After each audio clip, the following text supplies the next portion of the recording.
Good evening and welcome back to another episode of Gumball Sports Machine, Tuesday, June 4th edition. Very happy to be here as always. I hope you all had a very, very, very good weekend, relaxing weekend. But back to reality. The week begins once again. Today, I'm not by myself. I come bearing friends. First off, who, the guy who's been here every show. Majority of them. You guys know him very well by now. D'Lo, what's going on? What's going on? And then a new one, a new face. He was on last week with us, and he's going to continue to be here quite often. He's my brother. He's I was going to say some things probably shouldn't say on camera, but now we're live. But he's Michael. Brother Michael, what's going on, man? Hey, what's going on, bro? Nothing, living the dream, somebody else's dream, but the dream. Anyways, and then lastly, another familiar face you guys have seen very often.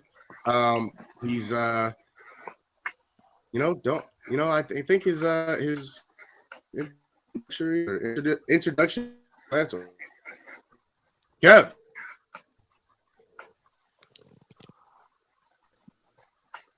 What's up, y'all? A little bit.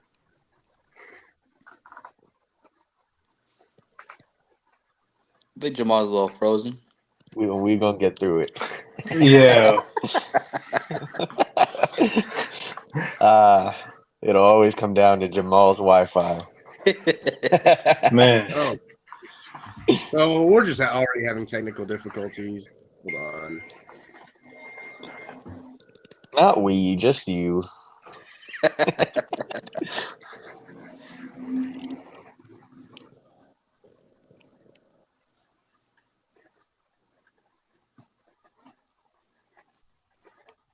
All right. Is that better? Okay. There we go. Already starting the day off just with technical difficulties. But as always, after all the introductions are done, our first segment of the day, something that you want.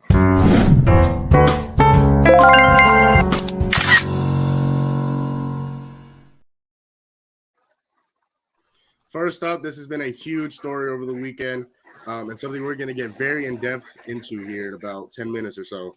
Caitlin Clark gets fouled hard by Kennedy Carter of the Chicago Sky in a game they played on Saturday. Not very much a basketball play, and has got a lot of reaction from the national media, and we're going to react to it just like they are. So, D'Lo, I want to start with you. What are your thoughts on the foul? Initial thoughts on that foul that Kennedy Carter committed on Caitlin Clark? I mean, I don't think there's really a whole lot to talk about. It was uncalled for. There was no reason to do it. I know people are talking about previously, there was an elbow that was thrown by Caitlin Clark on a basketball play, and they're citing that as the reason as to why. But, in any sport, it's just not, a play that you do. So regardless of whether it was deserved or not, it shouldn't be there. So I don't think there's really a whole lot to talk about. What'd you think, Michael? Man, I don't. There's nothing. There was no play for her to be acting aggressive, in my opinion. I'm not sure if it's hate coming from the league or what, but honestly, this Caitlin Clark nonsense is getting out of hand at this point. Go ahead, Kev. Just wanna. I saw someone on Instagram, and they were flaming the hell out of her. She looked like she bite people, and I started dying, bro. Like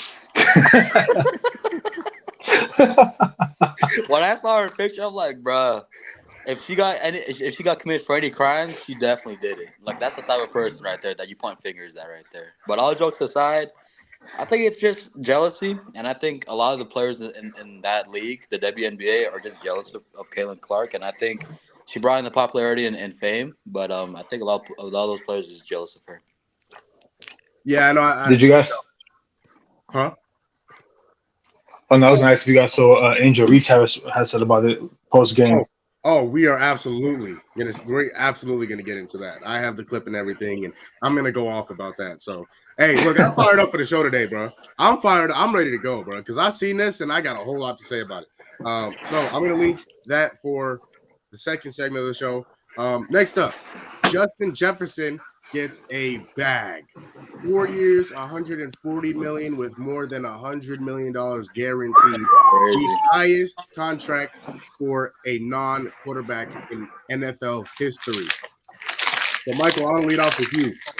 Justin Jefferson getting this money. What is your initial reaction to it?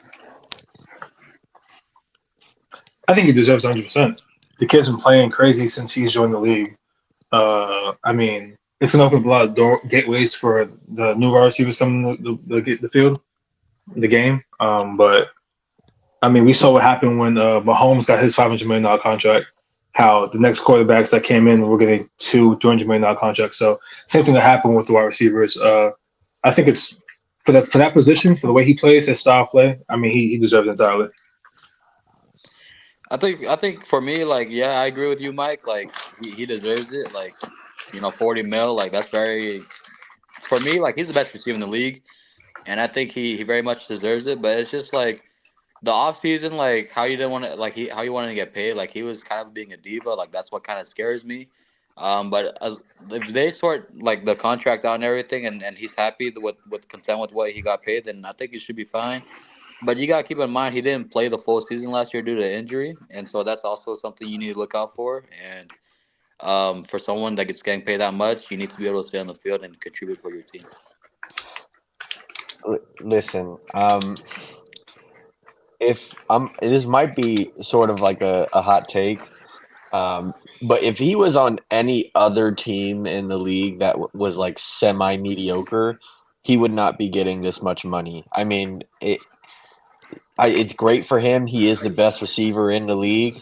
But if you look at the talent in Minnesota, there's no doubt as to why he's getting paid that. I mean, they just let Kirk Cousins go. Really, outside of Justin Jefferson, what is on that offense? I mean, I mean, you got there's T.J. really not a Hawkinson, whole. who I think is still a top 3, top 5 tight end. Yes, but again, there is nobody to throw them the ball, right? They let Kirk Cousins go, and they really didn't bring anybody in. So it's like I expect him to get paid as much as he did, but in terms of like you were saying, when Mahomes got his contract and there was sort of this ripple effect with all of the other QBs, I don't expect that to happen with the other wide receivers in the league, and I'm sure we'll touch on it later. Yeah, that is definitely something we're gonna get more in depth to later. So stay tuned for the last segment of the show, 10:45. Next up, Mavs finish off the T Wolves in 5. So Kev, I want to start with you. What was your reaction to really the whole series? And then this is also something we're going to get into in a little bit, and then maybe a little preview for the Boston and Dallas finals. I'm gonna be honest. I think the 4 of us didn't at all see the Mavs beating them in 5. I thought it was gonna be a longer series, and I legit thought the Mavs didn't have what it takes to beat the Wolves, especially with how the Wolves beat the Nuggets. I didn't expect it, but props to them. They beat a very impressive team. Luka and Kyrie stepped up. Kyrie did have that one game where he played bad against Minnesota, but other than that, he looked solid throughout the whole series. It was a very impressive team win, and the only thing is they're facing against Boston now, which I think is the most complete team in the NBA right now. Go ahead, D'Lo. I mean, after the first 3 games, really, I feel like this was to be expected. I mean, they killed them games 1 through 3. Game 4, we talked about it. Ant and Cat outplayed Luka and Kyrie, and that's the reason they won the game. Jamal, you've said it multiple times. They had to outplay them to win. And then in Game 5, you saw them. They hit the bottom of the bucket. And Luka had 20 in the first quarter. They both ended up all honesty, if it wasn't a blowout, Luka could have went for 50, 60 that game, right? And so it's just for a team that was being hyped up the majority of the playoffs, myself included, I was really excited for the series, and it just looked like they ran out of gas. It's funny you say that, D'Lo, because that was the exact same thing Edward said, that he was gassed out after the post game interview, which is, we're gonna hear from Jamal, something you should never say as someone playing at that caliber. But I mean, like you said, games 1 through 3, they got the behinds handed to them. So it wasn't. Edwards joked about being next LeBron and making a 3-0 comeback. He's not that level yet. He's not that defined yet. I'm gonna dock LeBron, so he'll never be there. But I mean, yeah, man, there's no way they would come back from a 3-0, and so this is to be expected. But again, like Kev said, they're going against a very well-rounded, very hungry Celtics team. I'm saying not them, the Mavs are, and so this would be an interesting battle for sure, especially Kyrie being a former Celtic. So we'll see what happens. Yeah, no, and something we're going to talk about more here in a little bit too. It's going to be fun to watch. It's going to be fun to watch. Two of the best offensive players in the league, in Kyrie and Luka, and two of the best two-way guys in Jaylen Brown and Jason Tatum. So definitely looking forward to it. Definitely looking forward to talking more about it. Lastly, something that went on yesterday. Yesterday on First Take, Stephen A. Smith, Monica McNutt, and Shannon Sharp all talking about the Caitlin Clark situation. It kind of clip that went viral. And I thought that I would get your guys' reactions. We all should do a better job of having a conversation with a little bit more nuance. We all agree Kennedy Carter was wrong. We all agree there is some jealousy. But to your point, Stephen A., there is jealousy. To your point, it is still a prove-it league. What has been frustrating for those of us that have covered the league for years, you can go back to Candace Parker's rookie year. There's tape floating around on the internet. There has been physicality and welcome to the league moments. That's all. And so making a blanket statement about the women of this league is unfair. Is there jealousy? Yes. But is the league and are all of the players in the league hating on her? I do not think that is accurate. Yeah, so that was from yesterday on First Take. So, Deal, I'm going to start with you. What is your reaction to, again, that's just some of it. There was a lot. There was a few more kind of viral clips that went, kind of crazy. But what is your thoughts just based off that certain clip? I mean, to a point, I think what she said was kind of true. I mean, it's not just WNBA. This is really any league. There's these welcome to the league moments. And I think the most recent one that I can remember anyway for like a super hyped star was Lonzo Ball. When he came into the league, everyone was dogging him.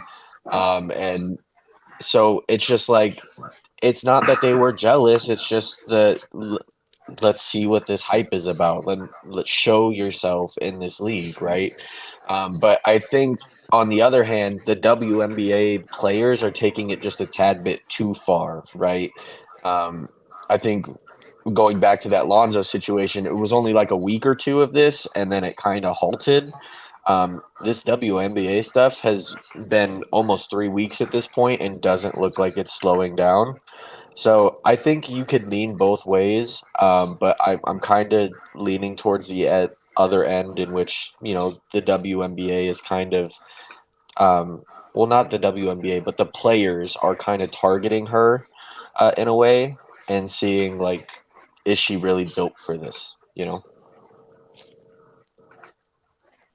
ahead, Mike. I mean, Gila on the head. This is a league-by-league thing.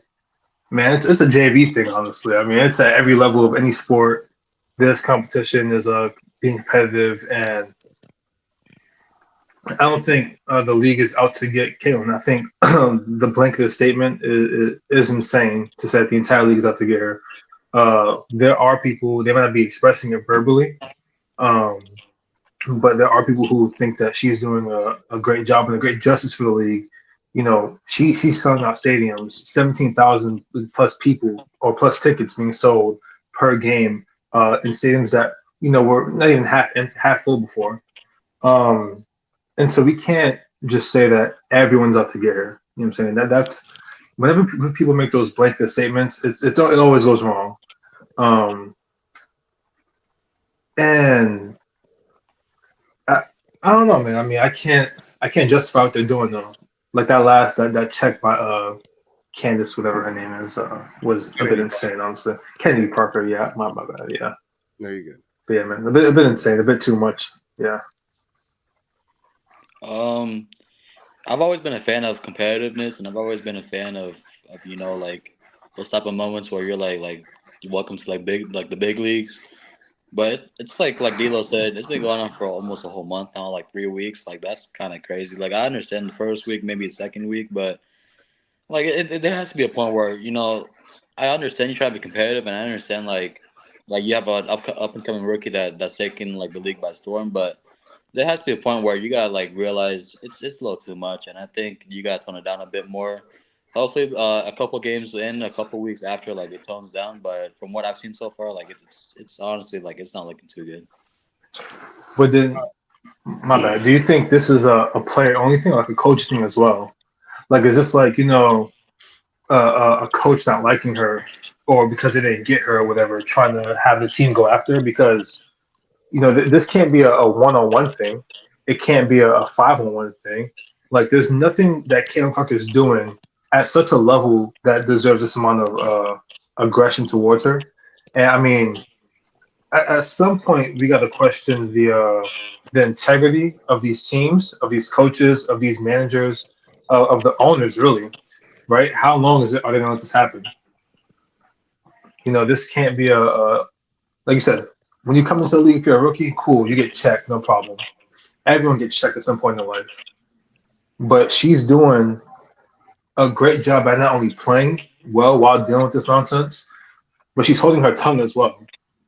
Post-game interviews, she's over here, they're asking her questions. Reporters are looking for her to say something crazy. She's not. Great composure afterwards, right? Taking like a champ. So at what point does the owners of these teams, does the head coaches of these teams, does her head coach and her teammates start sticking up for her? You know what I'm saying? We see when with the Warriors, for example, anyone breathes at Steph and Draymond's flying in like a damn D lineman. So at what point is her center gonna come in and defend her? What point does that happen? That's my question.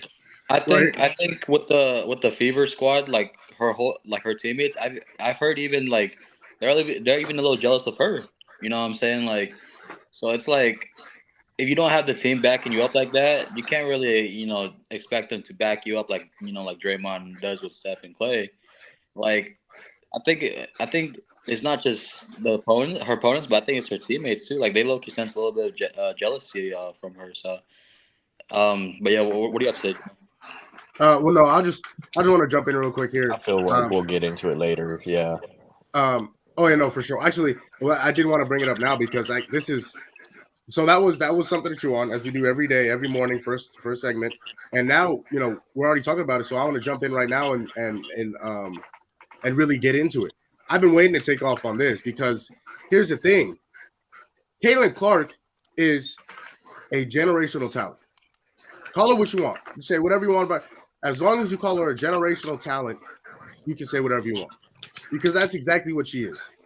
And she's been making headway since 3 years ago, when she was at Iowa. Right? Obviously, this is her rookie year, but she's been making that such an impact since her freshman year, sophomore year at Iowa. And so she's been that good. She's been making that much of a statement. And so I'm taking part of this too. The WNBA, college basketball, women's basketball in general was not nearly as much talked about as it should have been 4, 5, 6 years ago as it is now.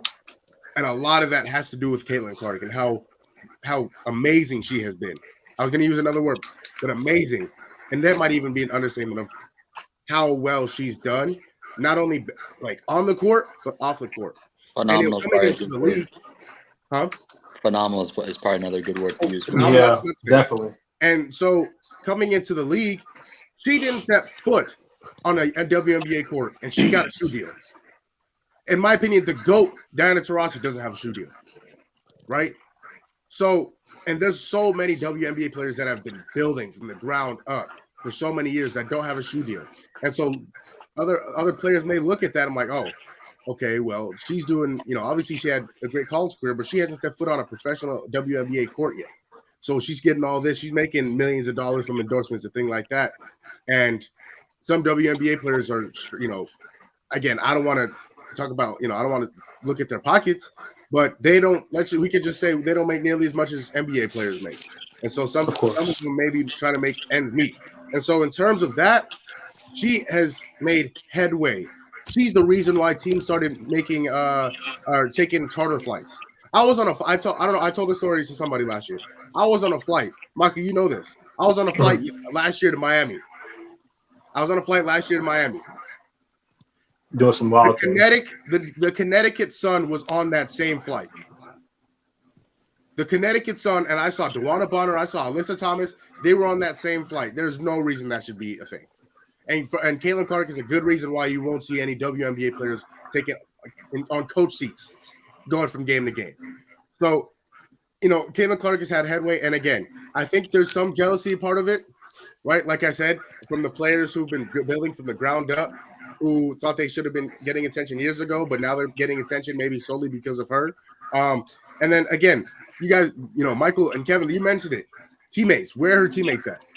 I don't care if you have that enforcer badge or not, right? That is your teammate. That is your star player. You protect your star player. That was me in high school. That was me. If somebody breathed at the star player wrong, I'm getting in whoever's face. I still do it now. I know I'm not the best player, but everybody has a role. So where are her teammates after she got knocked down? Aaliyah Boston just walked over, didn't even say anything to Kennedy Carter, walked over and picked her up. And so again, there is maybe some jealousy involved. I hope not any animosity, but there may be a little animosity involved. But I mean, it's disappointing, but it's also it's intriguing to watch. It's bringing eyes. I don't know if the Sky and the Fever will play again this year, but if they do, I'm sure it'll draw a lot of eyes because of this. But let me stop rambling. D'Lo, what you think? Take off. Actually, real quick before I get to before you get to you, D'Lo, I do want to show in case you've been living under a rock or you don't have internet. This is the clip from Kennedy Carter knocking down Caitlin Carter. It happened. Now Carter, by the way, was only assessed a regular foul for this play and refused to answer any. So that was a hit that Caitlin Clark took from Kennedy Carter. Now, D'Lo, take off. What are your thoughts on the entire situation? Listen, there's a reason why I say that the WNBA is out. And by WNBA, I'm talking players specifically, and why they are targeting her. And at this point, it is more personal, I believe, than just you're a rookie. Let me check you, right? And I'm just gonna read all of this off because I have it pulled up, right? The 2023 WNBA draft had about 600,000 viewers. Okay, the 2024 draft with Caitlin Clark had 2.5 million. Okay, that's almost 2 million more views on the draft from one year to another. Her first WNBA game drew in 2 million viewers, and that was on a preseason game. Okay, 5 of the top 6 most viewed games this season are from the Indiana Fever, and she holds the top 4. Her debut versus the Connecticut Sun, she played Sabrina in the New York Liberty. She played the Sun again. And then most recently, the Chicago Sky game. The only other game that is in the top 6 for viewership is the Sparks, which it's Los Angeles, and the reigning WNBA champs in the Aces. Other than that, Caitlin Clark has dominated viewership. So at this point to say that it's not personal, I think you'd be lying to yourself, right? And so I think it is a jealousy thing. even in the finals last year for the WNBA, the most viewed game, which was the closeout game in Game 4, had 900,000 viewers. And you're telling me that a rookie coming into the league in her first game averaged 2 million. I would be upset too, right? It's like you see, I play the same craft as she does. I hoop the same, and the viewership is less, right? And so I feel like overall the league as a WNBA standard has been rising steadily because of other players. Obviously, we talk about Diana Taurasi and Brittany Griner over there in the Mercury. Me and Jamal, we're Mercury fans, right? But you also have the aces with Kelsey Plum. She is huge now, right? Obviously, you have Candace Parker and Sabrina in New York. And so there's more talent now. But with the addition of the generational talent in Caitlin Clark and everyone in the WNBA is focused on her, I would be upset too, right? And so I think at this point it is personal. Um, like Kevin said, first week or two, I would understand, but we're going week 3 into week 4, and it's still happening. And her teammates are not sticking up for her. I think the only passionate clip I've seen from the entire Fever team is the coach, and she was screaming at the officials over that foul. And so, it's upsetting to see, especially for Clark, because she just wants to hoop. I know she's probably tired of this already. So, um, Definitely. so I don't know. It just, to me, it can't be anything other than personal at this point. What really upsets me is, first of all, her teammates are not standing up for her, and the only time when I've seen her teammates show any type of energy or any emotion was that clip on the plane ride, bro. Like, I see like Caitlin Clark just like chilling in the corner, like just she's locked in, and then everyone else is like looking like they're partying, like they just want like the title. That's the only time when I see that the whole team showed emotion. I think it's just sad as that favorite team is. How many games did they won? They didn't have won that many games this season. Two. But that's also because they were 2-9. the worst team last year. But I don't know. It's just when you see your star player, especially your rookie, getting laid out like that multiple times during the season, like there has to be a point when you have to realize, oh, I'm a veteran on this team. I gotta step up for my rook, especially someone that's as generational as Caitlin Clark. I think it's just very sad for that from a teammate standpoint. And Jamal and I, we coach as well, like and to see like our players not clapping for the players on the court and not standing up for the players, like the ones that are on the bench or even the ones on the court. If you don't cheer for your teammates, and that kind of upsets you as well. And I don't know. For me, I think it's just very embarrassing as her teammates don't want to stand up for her, and embarrassing as the rest of the league that keep picking on her, especially 3 weeks in, heading to a month into the season. Yeah, it's disappointing. And Kevin mentioned it. There's a reason why they had the #1 pick. They are not a good basketball team, right? Obviously, you have Caitlin Clark, you have Aaliyah Boston, so those are your two future pieces. The rest of the pieces around that team are not very good, and that's the reason why they had the #1 pick last season and the past few seasons.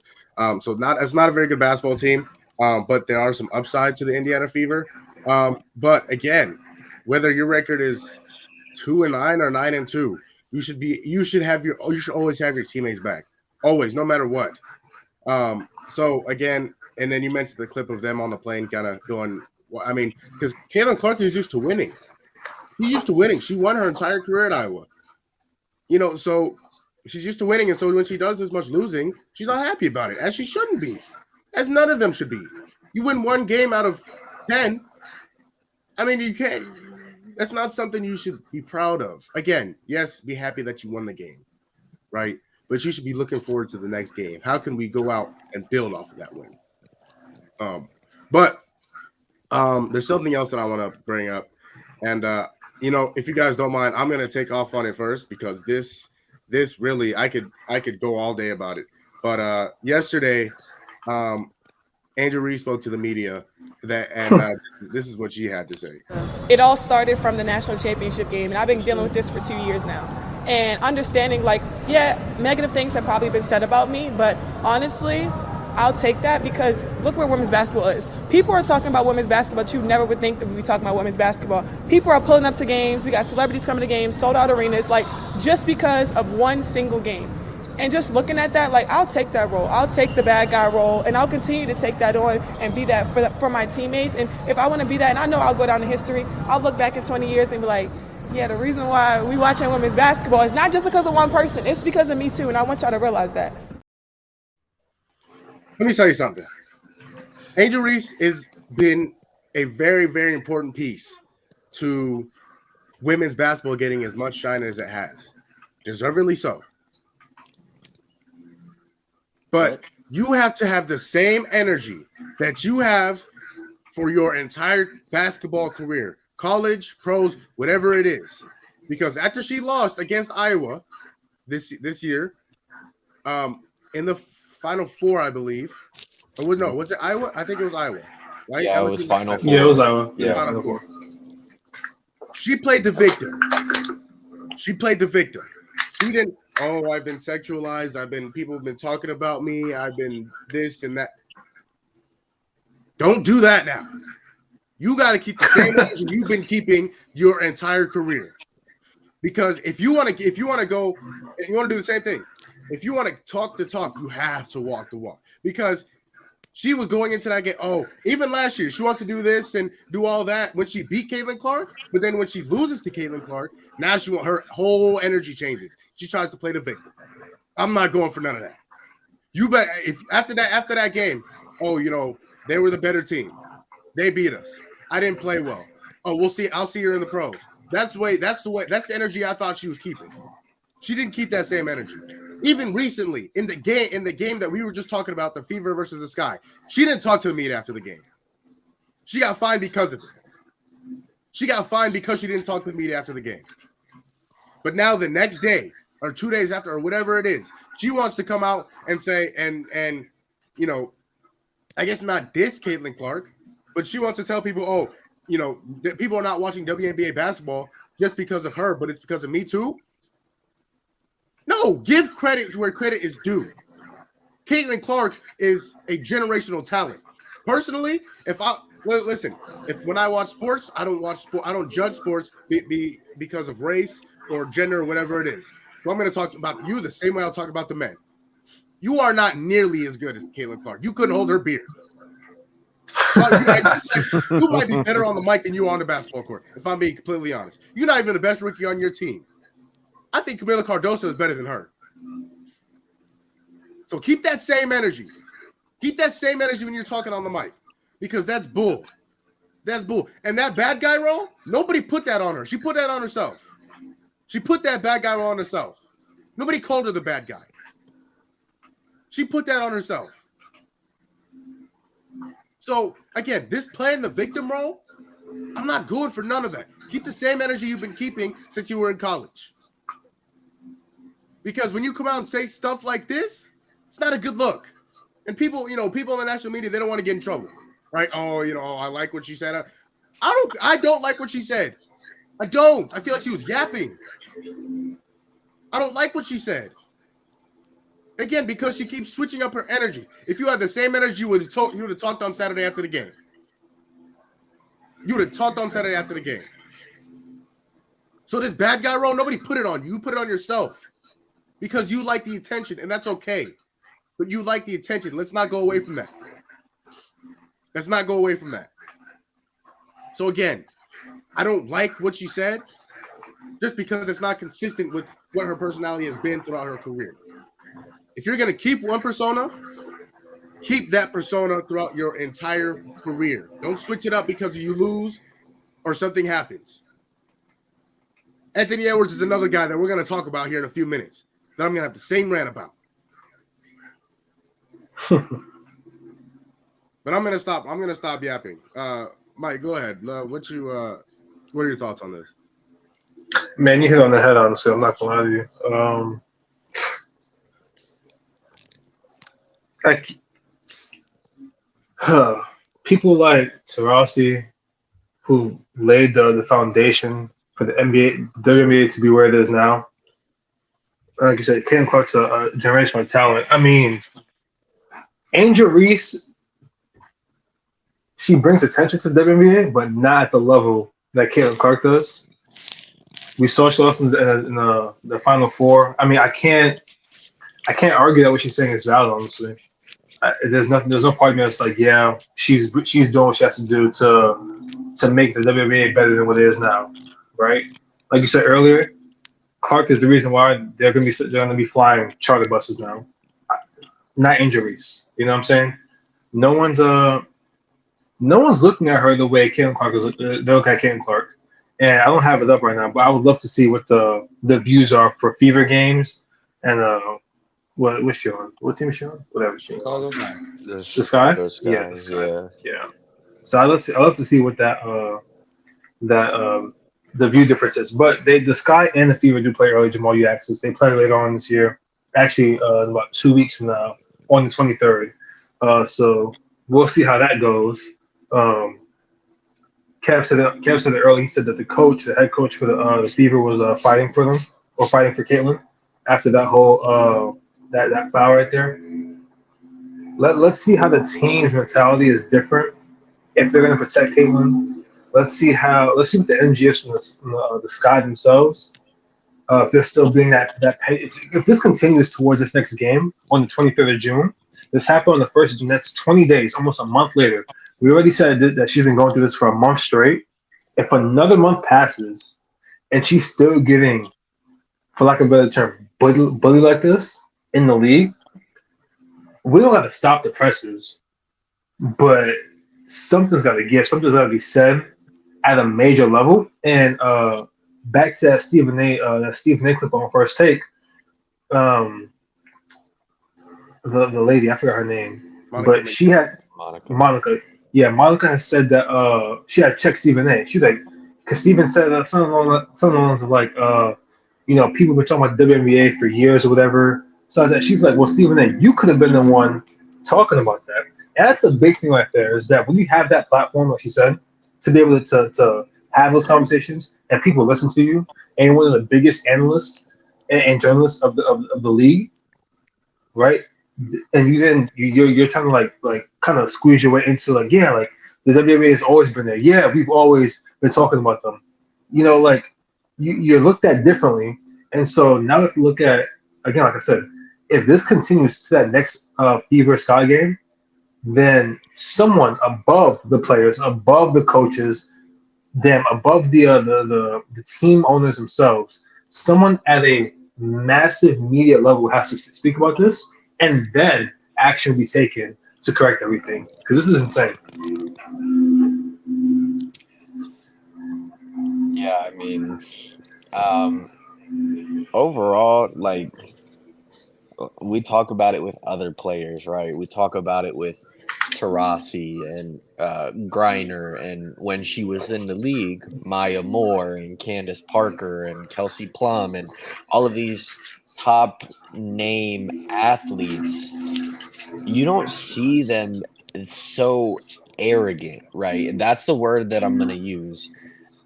There's an arrogance level to Angel Reese that is sometimes displayed and sometimes it's not. And Jamal touched on it perfectly. When they lost to Iowa in the Final Four, there was a narrative that was spun, and it was completely different. But I guarantee that if LSU would have won that game, none of that would have been said. None of it would have been touched. Like none of that would have happened, right? And so it's sad to see and have them go back to this whole I'm gonna be the villain phase when I don't think it was needed. They lost the game, right? Chicago lost, and so it's just like I can't get behind what she's doing, especially with and Caitlin Clark hasn't played to the expectation to start that we thought, right? She is shooting 33% from the field and 31% from three. That's not that great, right?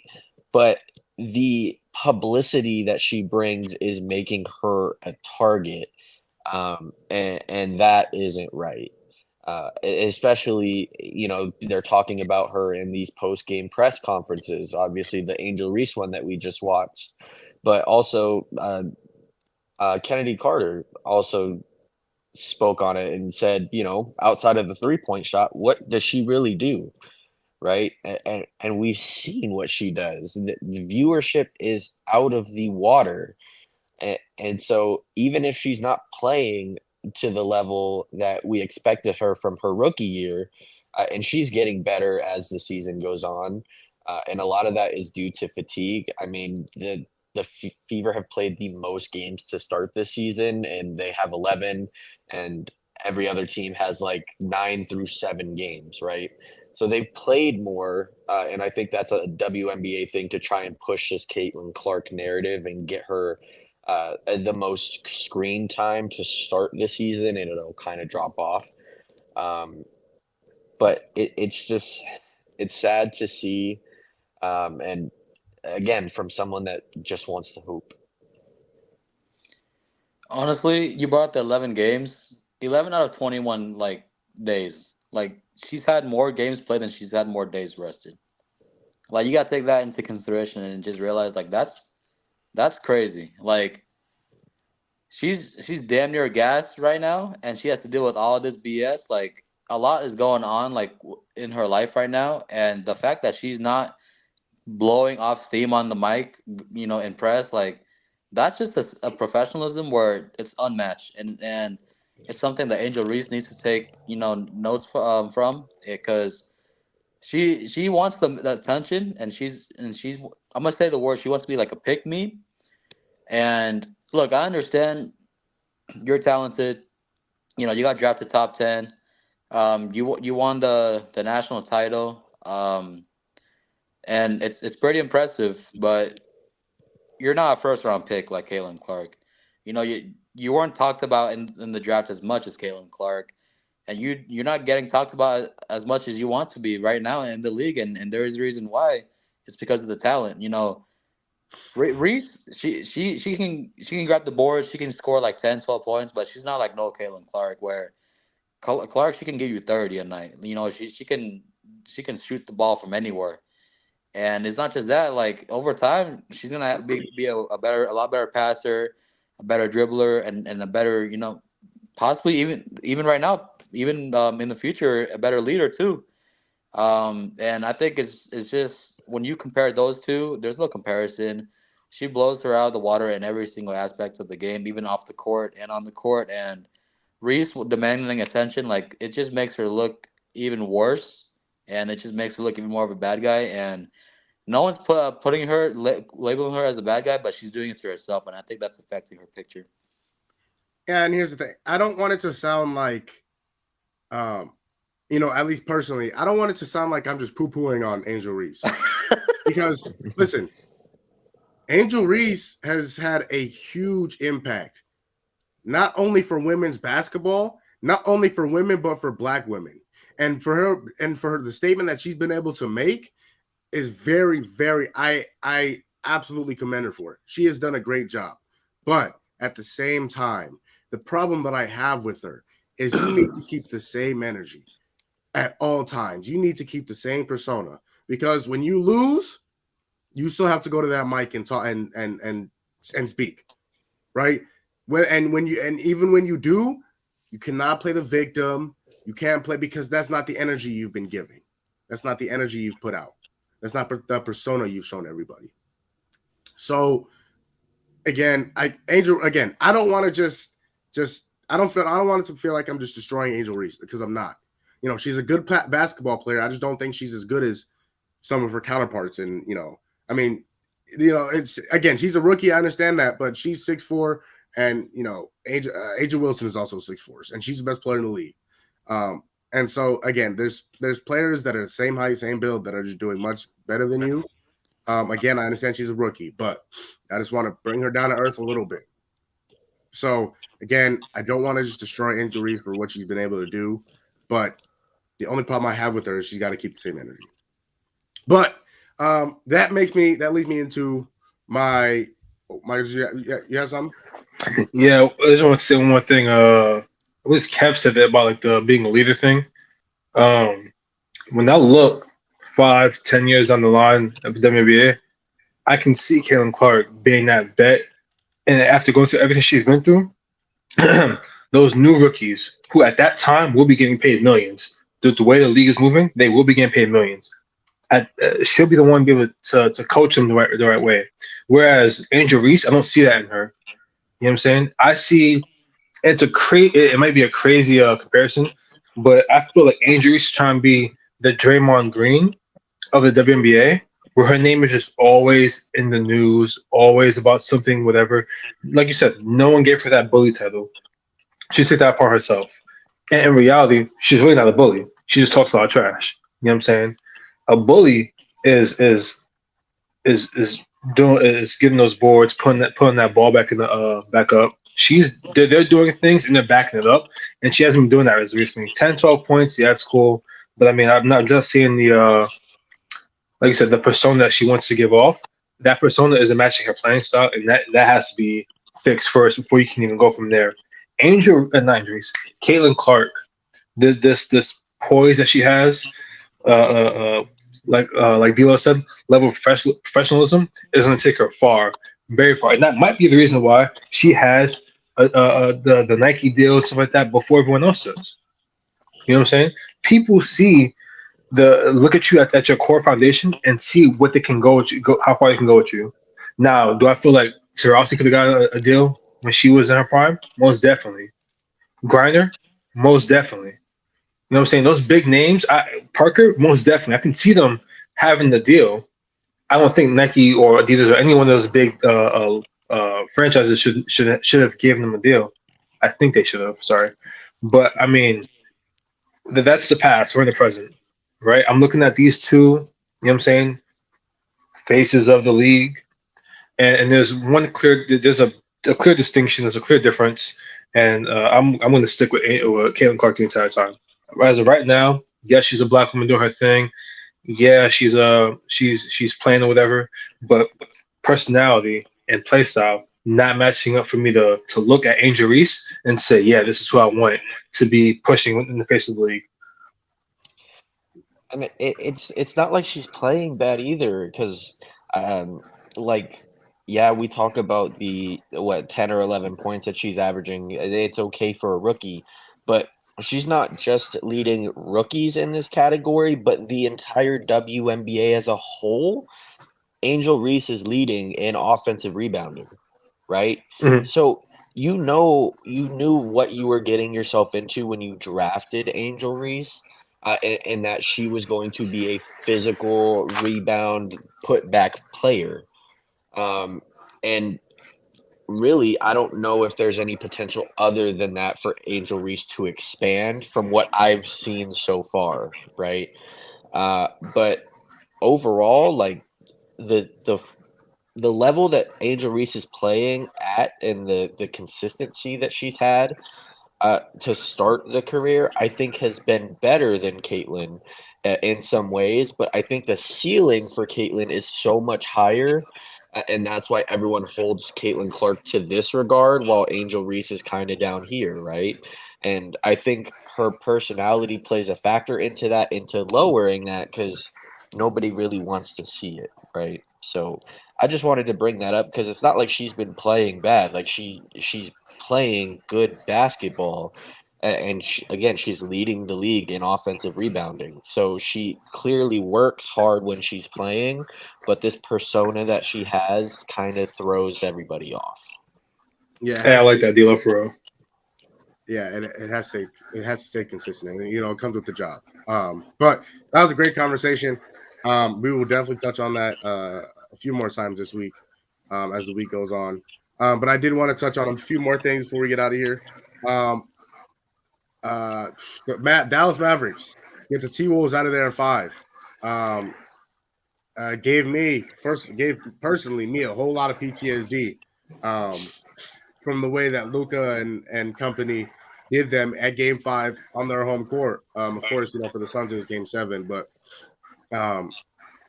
again, another blowout on the road in a closeout game for the Mavericks. So, Kev, what was your reaction to what was your next quick reaction to Dallas and Minnesota?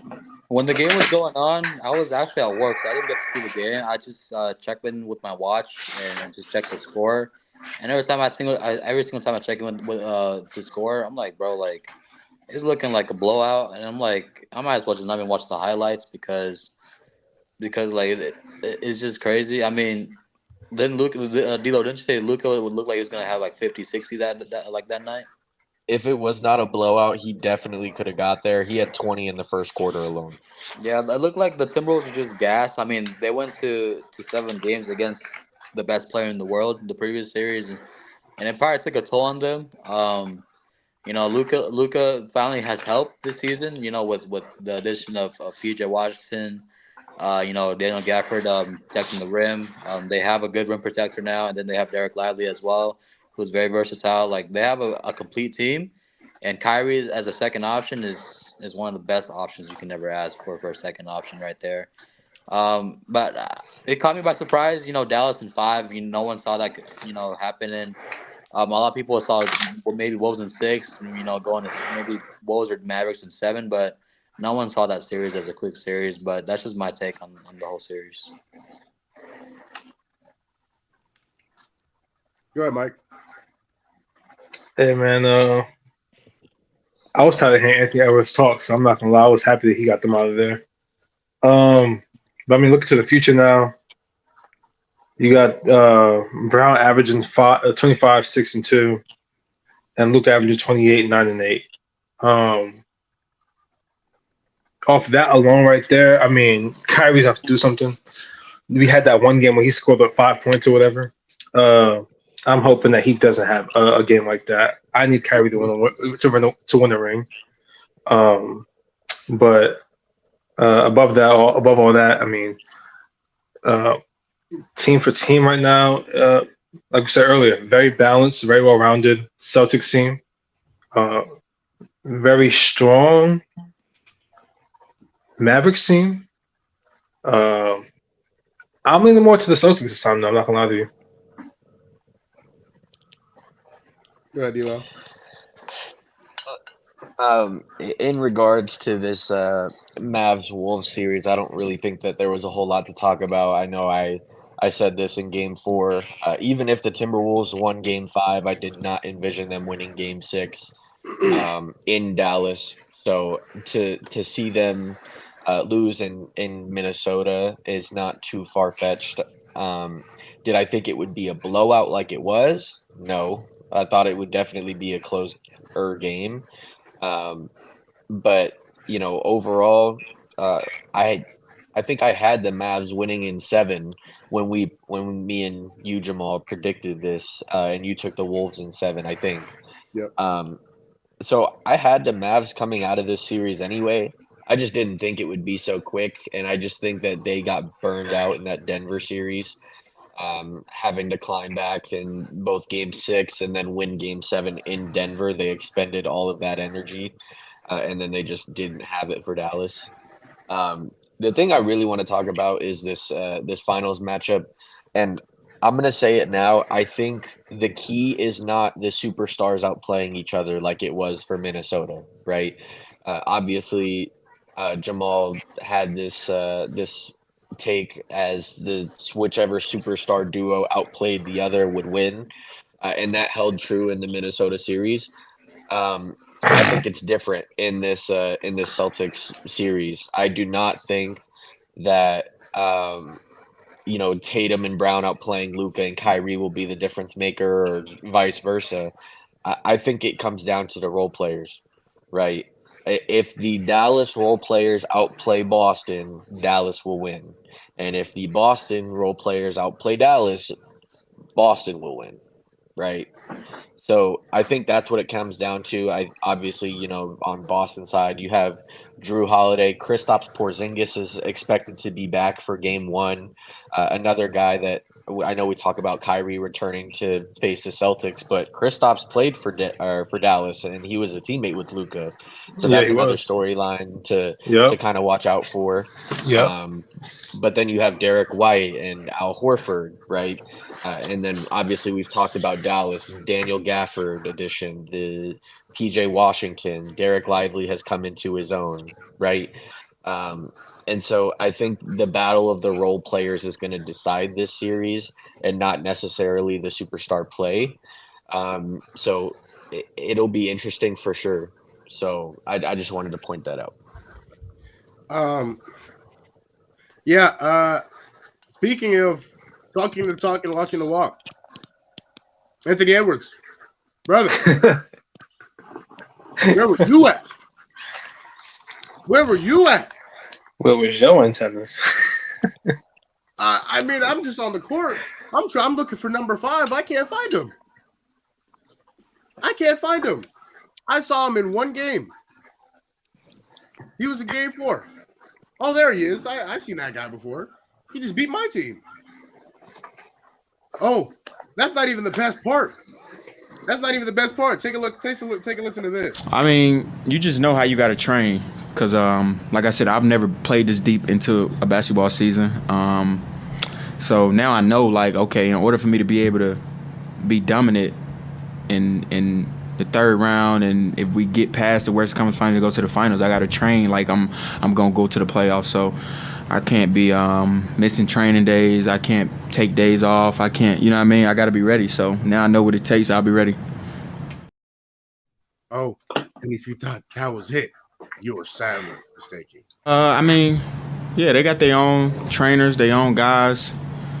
Yeah, they just work on their game. But I just told them, like, y'all know that we're gonna be right back in the same position next year. So y'all know how y'all need to train to get ready, and include myself, like because we trained this year as if we was gonna just play 82 games, maybe one round of the playoffs. We didn't know we was gonna go this far, so we didn't train like it this summer. I know nobody did, especially myself. So I think this summer is gonna be huge for all of us because we know what type of team we got and we know what we're capable of. So we need to train like we know what we're gonna do.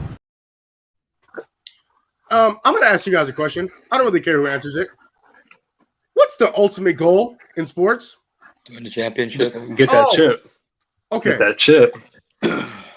So in basketball, to get to the finals, let alone win the finals, you're telling me you have to play 3 series just to get to the finals, and then play a 4th series in the NBA finals.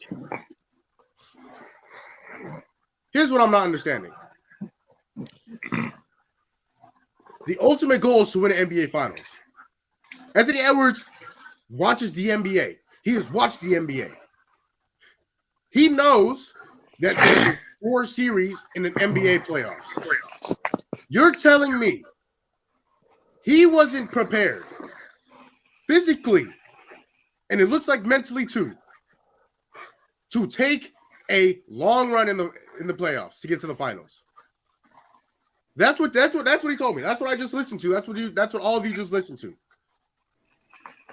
And people were comparing him to Michael Jordan. Did Michael Jordan ever say he didn't train hard enough? Did Michael Jordan ever say, "Oh, here's the thing. Here's the craziest thing. He made the playoffs last year. This is not his first playoff run. You know who made the finals in their first playoff run? Just answer the question. I don't care who answers it. You know who made the finals in their first playoff run? LeBron James. No. No. Magic.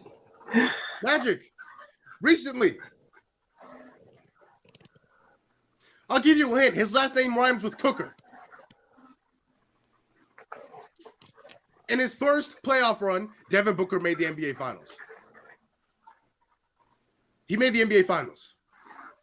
So again, right? Like I said, right now, I'll give it to Anthony Edwards over Devin Booker.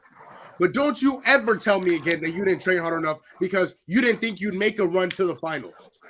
The expectation every year is to get to the NBA Finals and win the NBA Finals. You're telling me you didn't train hard enough? You didn't expect to get that far in the playoffs? Again, this is not his first run. He made the playoffs last year. And lost in the first round. So the fact that they didn't motivate him to get further in the playoffs and to train to get further in the playoffs blows my mind. Blows my mind. I don't understand it. But now that I got that ran off, in terms of the actual series, Luka Doncic is the best player in the world right now. He's the best player in the world right now. Simply put, he's the best player in the world right now. He's playing like it. He played like it the entire series, except for Game 4. He was awful in Game 4, but still somehow had a triple-double. That's just how good Luka Doncic is. It hurts my soul to say this. Hurts my soul, but he's the best player in the world right now. But in the series against Boston, I think I have it written down right now. I have Boston in 7. I think with the addition of Porzingis, I think Boston is a deeper team. I think they have more guys that can put the ball in the basket. I think they have better shooters. So it's going to be a fun series. And I think Boston in 7 might be more of a hope thing than it is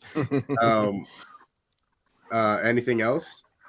But it's I'm very much looking forward to the NBA Finals. Game 1, Thursday. So I'll be looking forward to that, and we're going to talk more about it leading up into the finals. We'll definitely talk about it tomorrow. Tomorrow, different time for the show though, 2 p.m. Pacific Standard Time, 5 p.m. Eastern Standard Time. So, but definitely talk more about it tomorrow. I got Boston in 5.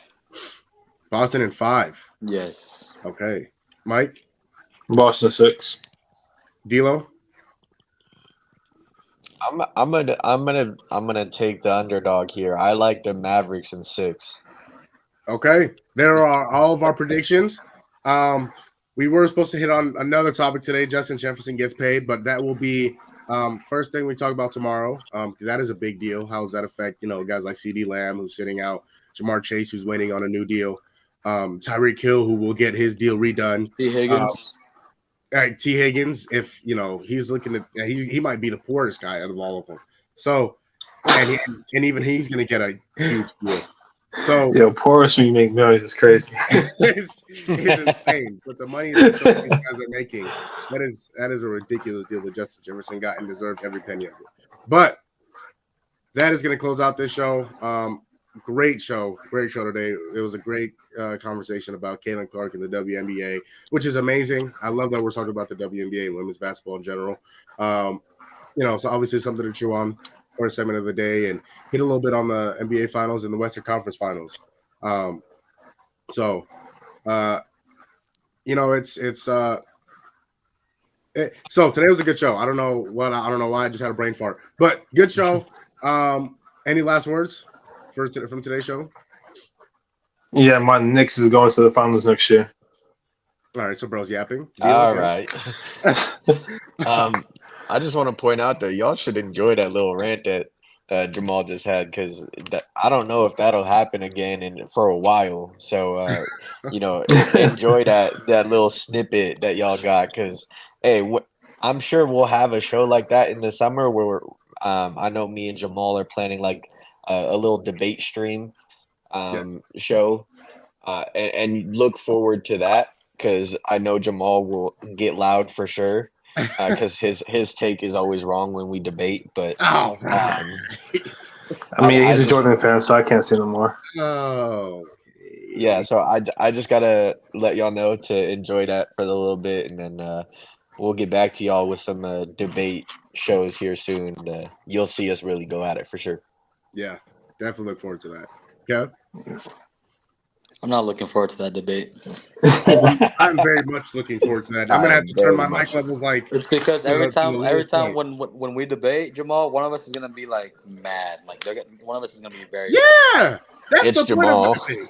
Yes, I'm gonna get under your. I do the same thing. No matter who you ask, whether it's sports, whether it's a board game, whether I get under your skin, I talk trash, I make you mad. Because The crazy thing is that he loses every time. He does. who? Oh man. Yeah. Oh man. Who do I lose? You. to? Huh? You I don't. lose. Oh, I don't lose. I don't. We'll I don't. see. Oh, And crack is a powerful drug. I would recommend you stopping that. Yeah, listen to me. Listen to me. Huh? Hey, Get off the hey, weed. okay. Oh no, it's okay. Listen, there's no losing around here. No losing around here, and y'all gonna see that for sure. Y'all gonna see that for sure. The man is going to echo around and there's no losing around here. Let's stop this now. Oh, okay, bet. Nah, see, okay, yeah, because y'all want to F around to find out. Y'all want to F around to find out. Okay, bet. So in the debate, I'm not gonna lie, bro. Huh? That boy Kev looked lost for the past like 5 minutes. He was tired, man. He was sleeping or something. I looked like he was dozing off. Okay. Listen, we're gonna talk He about it. needs 'Cause some milk. I know damn well that there are 3 LeBron guys in here and only 1 Jordan. Oh, if you Man. if you don't think I'm bringing back up, oh, you out your mind, boy. Yeah, Oh, all right. You won't. hey, not that I need it. Not that I need it. Not that I need it. But I'm bringing You it. gonna need to bring You do. Pippen, Rodman, the whole team, boy. Because what? I'm on that ass, boy. That's okay. That's okay. Because hey, listen, the fact that you guys need 3 to beat just little old me, that's a win. We don't need 3. We don't. We don't. We're gonna close it out right Need there. Hey, have a great day. We're gonna be back tomorrow. Different time, 2 p.m. Arizona time, 5 p.m. Eastern Standard Time. I will see y'all tomorrow. Hope y'all have a great day. Be safe, and we out.